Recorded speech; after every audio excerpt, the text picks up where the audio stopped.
everybody, how you doing today? We're going to go over a video here, or actually do a video for you to go over on swarm traps. We're approaching our swarm trap season here in the Northeast.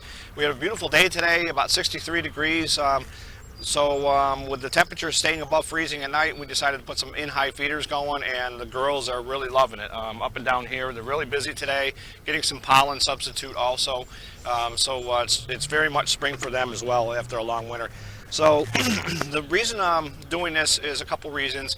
The Hamden County Beekeepers Association, today is the 15th of March. In 2 days I'll be doing a similar presentation like this at the club, of which I'm a member.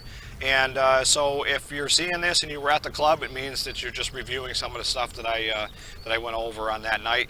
And for everybody else, new beekeepers or people who have never gone to chase swarms or catch swarms before, it's a lot of fun. It's an absolute blast. When you catch a swarm, I'll tell you, it's just it really jazzes you up, and you just want to do it over and over again. So, and anybody who's been swarm catching, for a while, maybe I can offer you a couple helpful hints to increase your chances of catching a swarm.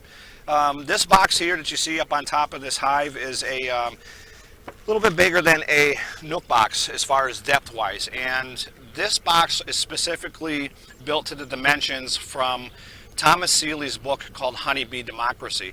And he wrote that book in particular on swarming, what the bees look for as far as a new home. It's a fascinating book. There's some fascinating information in there. Thomas has been he's been studying honeybees probably right now, I think, going into maybe almost 40 years. So he's a definite gem in the honeybee world. So in his studying of swarms, he was looking to see what actually attracts a honeybee to a particular cavity somewhere, what the dimensions are, and so forth and so on. So that's how he built this box. You'll see similar ones on the internet that people build also. You can also use a Langstroth box, a single box with a bottom board that's permanently attached, and a hole maybe drilled in the side of it 1 inch. But no matter what swarm trap you use, the basic fundamentals are the same. So that's what we're going to go over as far as setting up swarm traps. Now this one in particular, I do make them and sell them. If you're interested, hit me up in the comment section and I'll answer you. But like I said, it's a 40-liter box, and that's what Thomas Seeley came to the conclusion of the size that a honeybee colony would be looking to find as far as a new home. There's an entrance disc right here that closes off the entrance right here, and then on the bottom we need ventilation, so we have ventilation on the bottom and also on the back. And then we have a tree hanger, which is right here, and I'll get into that when we talk about hanging your swarm traps up. But that's pretty much it. It holds 5 frames on the inside. We're going to pop this open here. This box that actually this is sitting on will house one of our new swarms this year, potentially. And it was a dead out from this year, our only dead out, which was very fortunate for us. But it's got 5 frames on the inside, just like a Nook box does. And you don't have to use this just for swarms. You can use this as a for queen rearing, to put a queen bank in, a mating nook, a regular nook. If you have a small colony and you want to put them in here and build them up and then move them into a bigger hive, that's a possibility too. So it's got several uses, not just swarms. So let's see.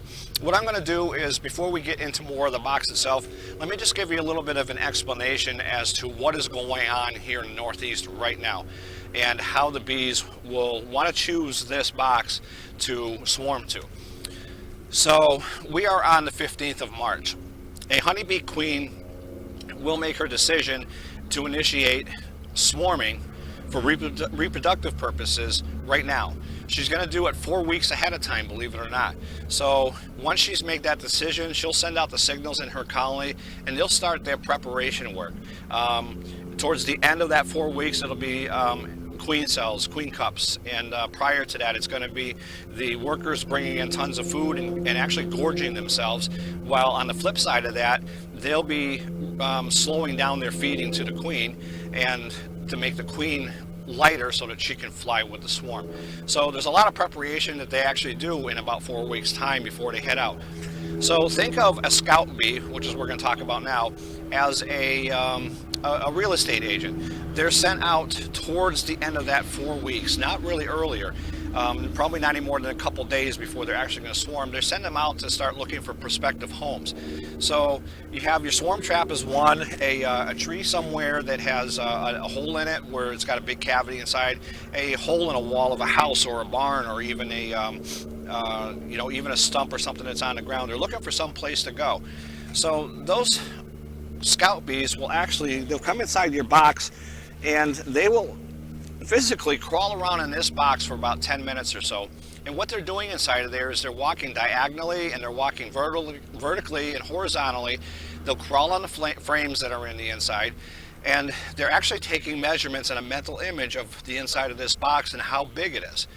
When they're done with that, they'll come to the outside and do the same thing on the outside, and then they'll look around the area that this trap is set up at, and they'll take that information back to the colony to state a case that they found the perfect place to go. Now, bees, scout bees, are going into a tree trunk somewhere, and they're doing the same thing. They're going into a hall or a soffit vent in a house or a barn, and they're doing the same thing. So they bring all that information back.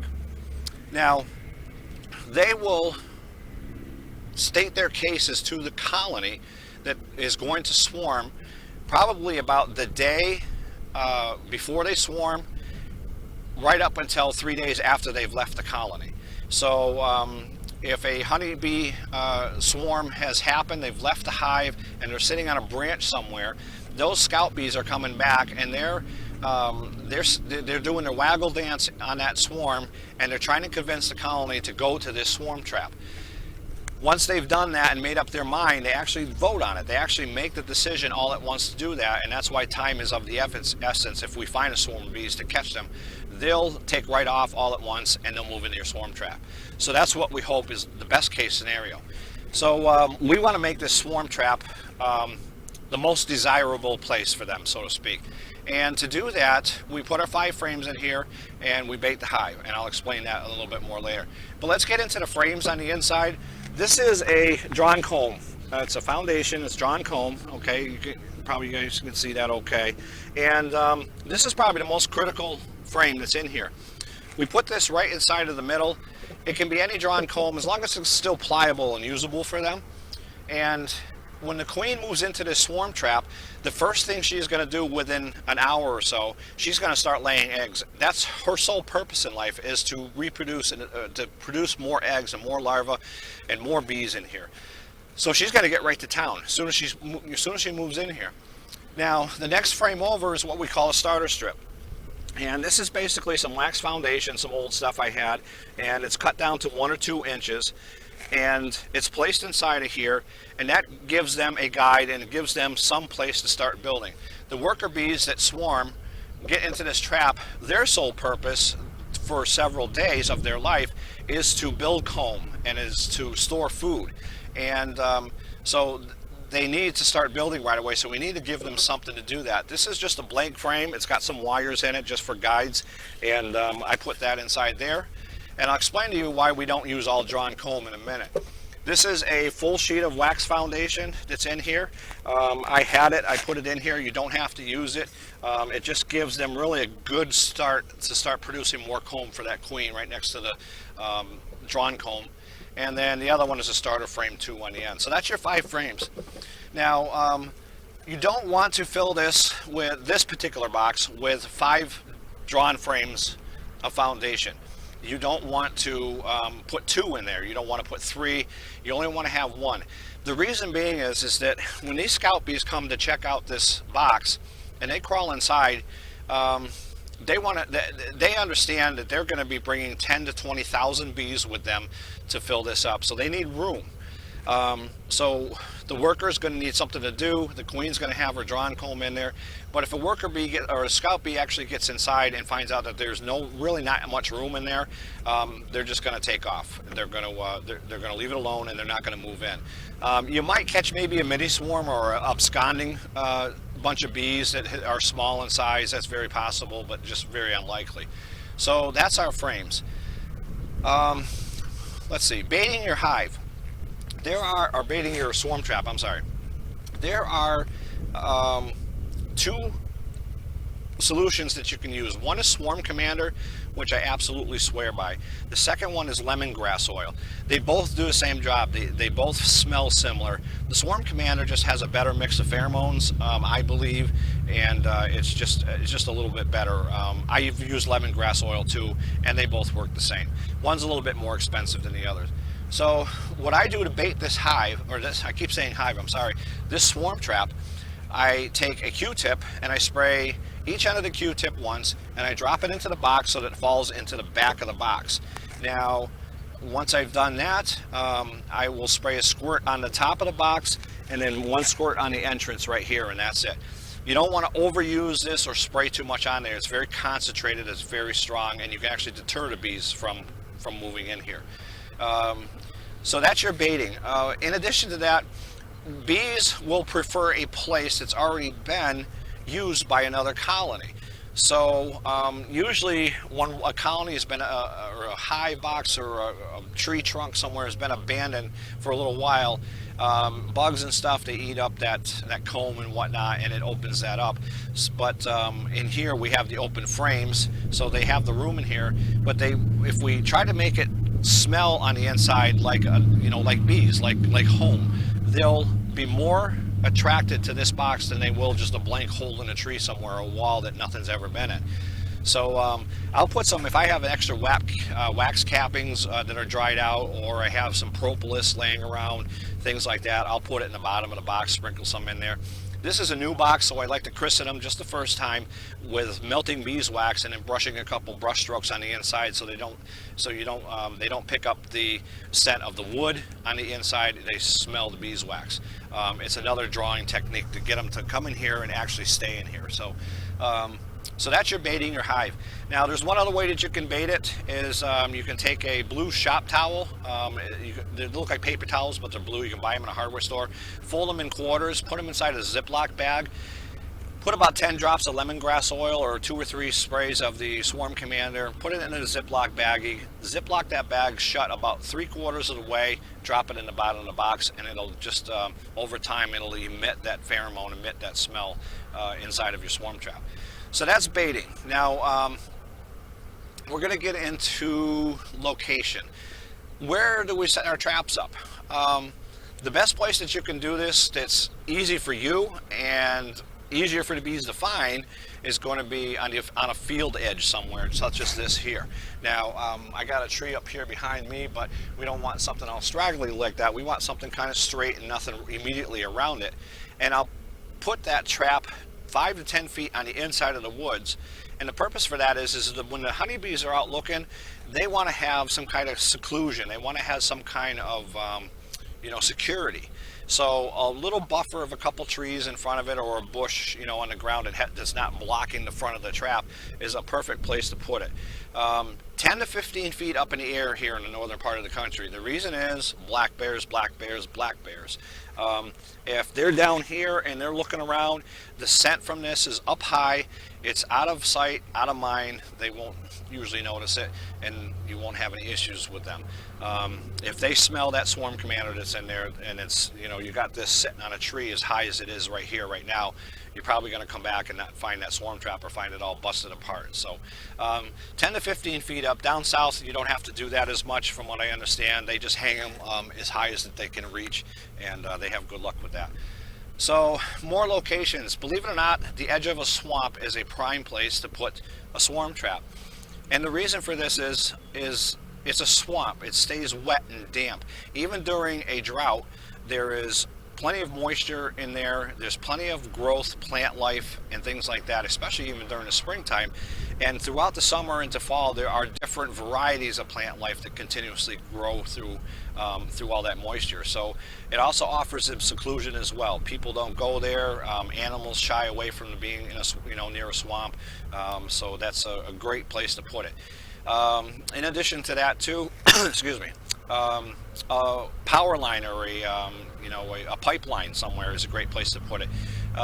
Your own apiary, if you have colonies like I have here, and your reproductive swarms are very difficult to deter, And so if you risk that chance of having a swarm out of your own colonies, setting one of these boxes up will get them to move into that box. And if they do, instead of moving, half a mile from here, then you just have a split automatically. Your old colony will raise a new queen, and you have a nice new colony that you can set up, and you didn't have to do hardly any work. Excuse me. So we got location, we have our baiting all set up and done. Let's see, so once we've got it baited and we've chose where we want to put this, grab a helper and a ladder. We're going to find that tree that we want to put it in, and we want to position the trap so that, for example, just the way I have this set up now, this is our westerly direction. That's east, where the sun comes up, over in this direction here. This is where most of our weather comes from most of the year. So we want to have that weather facing the back of the trap, and we want to have the entrance facing the sunrise side of the field, so that sun hits that entrance first thing in the morning and wakes everybody up. So that's, if you have this spun around in the opposite direction, you're not going to catch a swarm. They're just not going to move into it. So let's see, you get your helper with you, set up a ladder, and then you want to drive a spike. I usually get these 6-inch spike nails from the hardware store, and I'll drive that into the tree. It's very small, it's not intrusive on the tree at all, and then I hang this trap right on that spike. And the only reason why I have that hanger there for that reason is to put it on that spike, and then it frees up my two hands to put a strap around the tree and around the box. And once I put the strap around it, I'm going to balance the box so that it's eyeball level. If you have it sideways or over sitting here like this, they're not going to move into this trap. They want something vertical, as vertical as you can get it. So that's another important thing to remember. Tighten that strap nice and tight once you get it balanced, and that way the weather doesn't move it around, or the wind doesn't bounce it back and forth. And then just leave it alone. You have it baited, you have your location, it's strapped to the tree, and you're all set, ready to go. So now a lot of people say, well, wait 7 or 12 days to go out and check your trap. You know what? If you want to go check this thing every single day, that's perfectly fine. I give it 4 days. Last year I had a swarm. I placed the trap out on a Friday afternoon, and about 3 o'clock in the afternoon, after it stopped raining on a Tuesday, I went out just to look at it, and I had a swarm moved in already. So that's how fast things can move. So after about 4 days, I will go out and check my traps. Now you're going to run into 3 scenarios. One is you're going to show up there and you're not going to see any bees flying around at all. Nothing's coming in and out of the entrance. Nothing's flying around at all. And, you're just hearing birds sing, So instead of, getting frustrated and wanting to take the trap down, give it another chance. Put another Q-tip in the box. I usually just put it in the hole and I kind of flick it into the hole so it shoots to the back of the box. And then I'll spray a squirt again on the entrance of the swarm trap, and then I'll leave it alone. I'll come back in another 4 days. If after the second, maybe even the third time, I wouldn't want to really go 3 times, but after the second time I come back out and check and there's just no bees there at all, then I'll take the trap down and I'll find another location.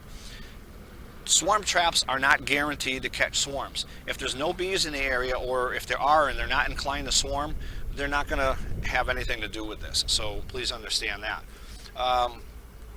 Your second scenario is going to be, you show up and you see a bee fly out of the entrance, and then you see 1 or 2 maybe fly in, or one's crawling on the box. That's not a swarm. Let them do their job. Let them do their measuring like they're doing. Once in a while it might be a forager thinking that there's a free meal on the inside of this thing, but usually they're scout bees checking out your trap, and that's a good thing.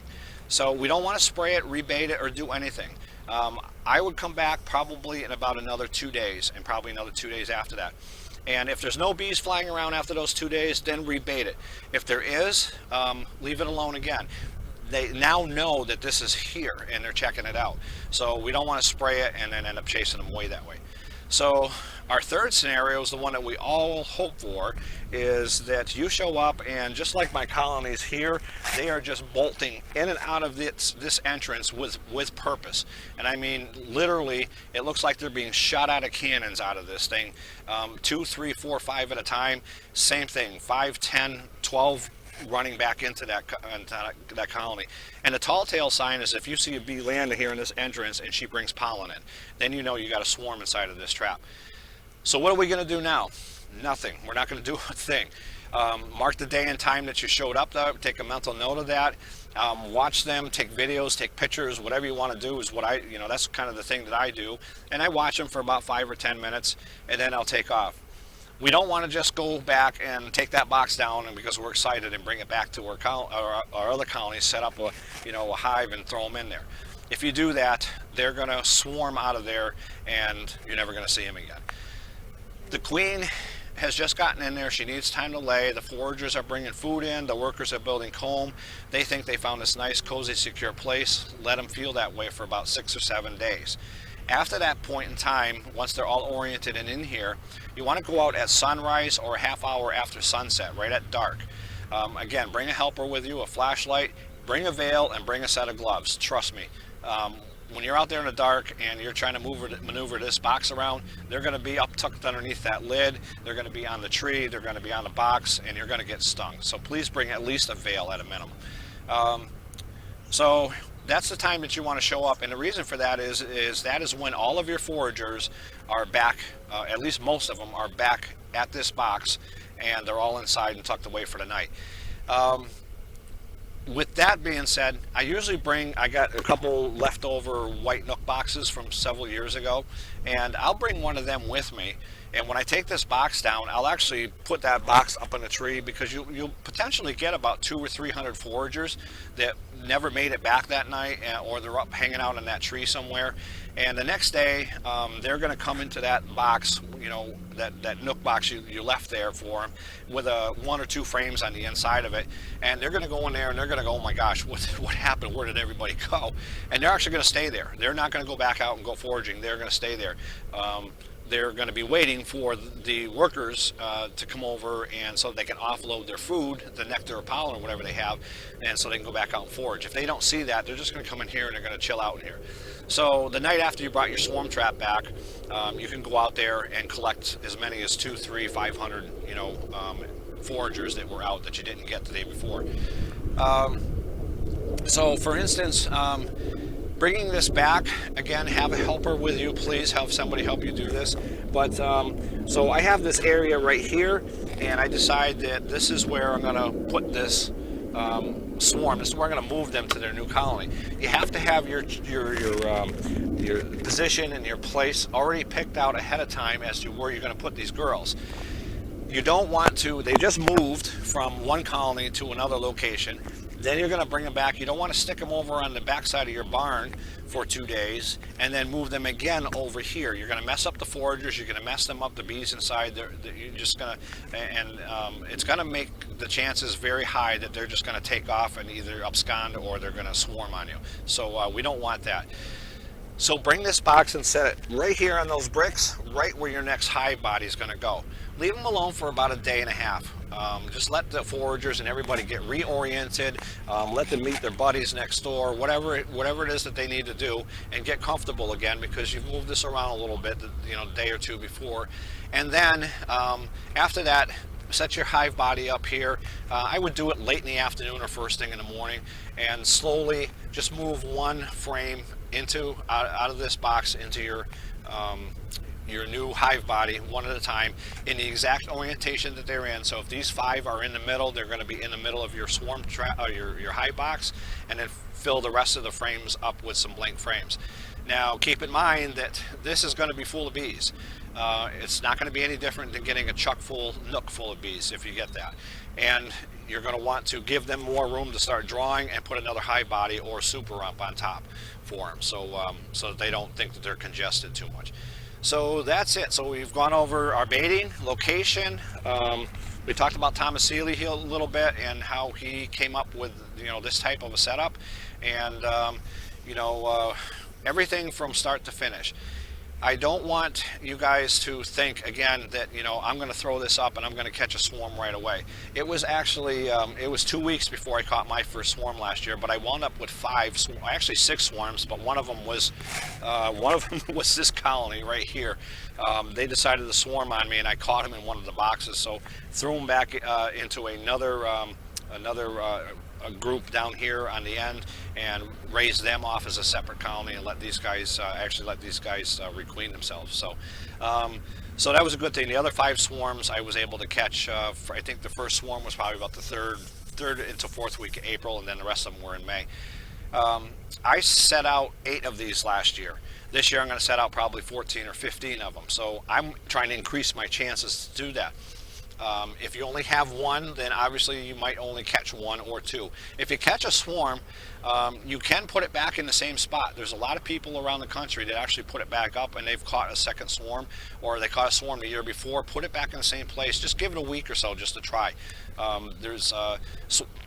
Bees will swarm a half a mile to about a mile away from their original colony. Very seldom do they go past that amount of time, or past that amount of area to swarm in. So about every 1.5 to 2 miles or so is where a different colony will set up shop. That's their distances that they try to keep from each other out in the wild. So that's pretty much it. If you guys have any questions, throw them in the comment section down below. Please like and subscribe to my channel. I'm just passing information along that I've learned, and information that I've gathered from other people. I have things that work for me that may not necessarily work for you, or they do. So give them a try. So like and subscribe, and if you guys have any information you want to pass along, feel free to do it, or start up a YouTube channel for yourself and pass your information along too. We're all continuously learning. Our bees are always continuously changing, and they're always teaching us new things. So that is pretty much it for today. We're gonna get we got the girls doing some in-hive feeding now, so we're just going to leave them alone for the rest of the afternoon, and hope everybody here in the country, especially in the northern part of the country, has a better week of weather than what we've been having in the past. Thanks everybody for watching. We'll talk to you later.